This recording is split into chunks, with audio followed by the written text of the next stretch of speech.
My daughter is my whole world, even though she's 80 now. People say I'm too close to her. But they do know how it feels to have lost your wife and best friend and still be able to feel some connection with someone. I guess that SYI don't mind being there for Lily every single second of every single day. She's all I got! We lived alone in our little house after her mom went missing years ago. The police never found any clues. And it was just easier for me to tell Lily her mom had gone to work and never come back, rather than explain to an 18-year-old girl that her mom was dead. And it was so much easier for me to do that than to actually let go of my own mom. Now, Lily's all grown up and about to start university. I was happy for her, truly, because she's such a good girl and deserves the world. But at the same time, it scared me. It meant she would soon be out of my sight, meeting new people, discovering the world. Her first week at university was going well. She met great people and told me all about her new friends, new experiences, the parties she attended. Me, I was left at home eating dinner by myself and then watching the empty room while waiting for her to come back. The first weekend came around quickly, and when Friday evening rolled around, Lily was ready to go out again. Do you want to join us? She asked me as she was putting on her makeup. Nah, you guys have fun? I said, trying to sound okay. Even though I didn't really mind staying home, it still hurt to see her leave. She left with her friends, and I heard loud music coming from her room until late. I tried not to listen to anything she said through her door. I mean, I wasn't being creepy or anything like that. It was just that I never knew what she and her friends were talking about. If I did, I might end up having to listen to things a dad shouldn't hear. I stopped counting the hours at some point and went to sleep. Then I woke up and Lily was still asleep on her bed. Her phone vibrated, and I heard her say, "Yeah, into it." Then she added quietly, "It's so embarrassing." I couldn't hear what the person on the other side of the phone said, but Lily's voice turned sad. "Well, maybe next time," she said before hanging up. She looked over at me and said, "Dad, are you awake?" "Yeah, I lied." "Did you have a bad dream?" No, she whispered. "I didn't want to wake you up. You could have stayed sleeping," I said. "No, I couldn't," she said. "Why not?" "I had to make sure everything was okay," she said, getting off her bed. "What do you mean?" Make sure the house was okay. In case there was a burglar or something." "Lily, there's always a 10% discount for you if we need one," I said, trying to joke. She smiled and left to take a shower. After she did that, she got dressed and said, "Bye, Dad." "Be careful on your way to school," I said. "Okay," she answered, kissing me on the cheek, and then she was gone. It took me a few weeks to get used to her leaving the house. Still, I never stopped worrying about her. No matter what age she reached, she would always be my little girl. I couldn't help it. Whenever she came home after a party, I would notice she was wearing different clothes than what she left the house with, and she was always drinking water instead of alcohol. I've raised her better than that. However, one Friday night, when she came home, she smelled like cheap perfume and cheap vodka. When I opened the door, she stumbled inside, holding a half-empty bottle of vodka in her hand. "Lily," I said, rushing to her. "Dad, I'm fine," she slurred, trying to hand me the bottle. "Are you sure? You look really drunk." "I am fine," she insisted, although her eyes showed me she was lying. Then she tripped and fell to the floor. "I'll call an ambulance," I said, helping her up. "No, please don't. My friends will kill me," she begged. I sat her down on the couch and started asking questions. She told me about how she drank 2 shots at most and how she needed to throw up.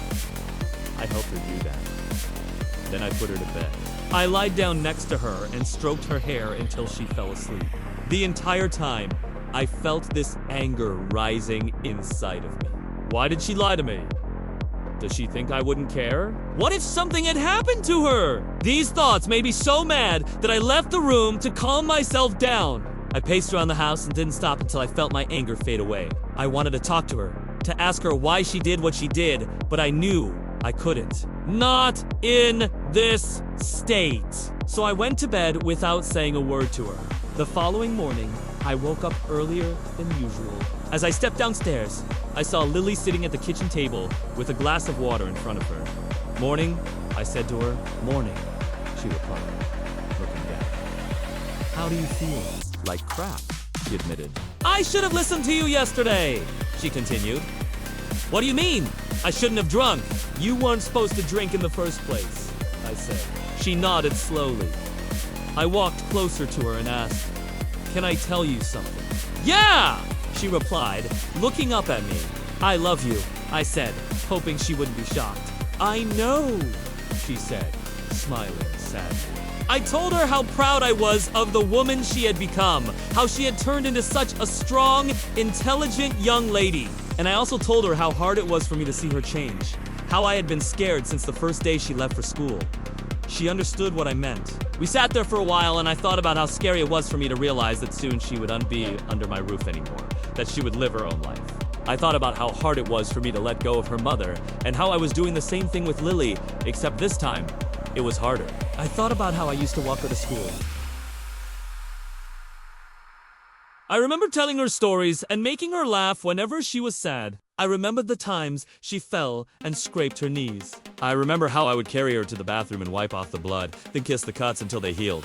I remember tucking her in at night and singing her songs. As I shared these memories with her, I felt like a broken man, like I was letting go of the only piece of happiness I had left in my life. I felt like a man who had loved his daughter more than anything else in this world and who was afraid of losing her. Lily held my hand as I spoke, and she cried on my shoulder. "I love you, Dad," she whispered. "I know," I replied, stroking her hair. "I know you do, sweetheart. I know you do." At that moment, nothing else mattered.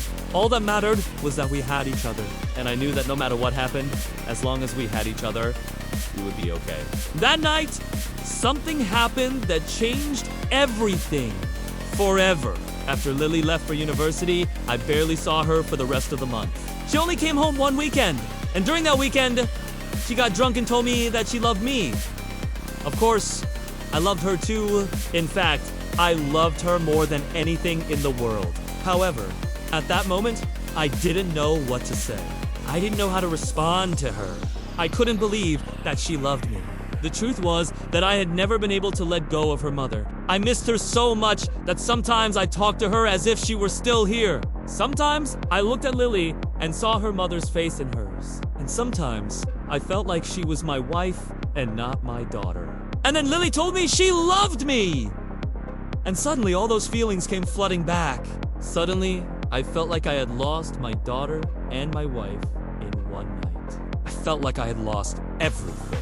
At that moment, I didn't know what to do. I didn't know what to say. All I could do was hug her and cry on her shoulder. They say that when you lose someone you love, you can either move on or you can stay stuck in the past. Well, I chose to stay stuck in the past. I chose to stay with Lily. I chose to stay with my daughter. And even though it was hard, even though it hurt, I knew it was worth it. Because no matter what happens, as long as we have each other, we will be okay. Thank you so much for watching this video. If you enjoyed it, don't forget to like, comment, and subscribe to my channel for more romantic stories like this. I'll see you again in another new video. Until then, take care, stay healthy, and stay safe. Wishing you all the best. Goodbye for now, and thank you.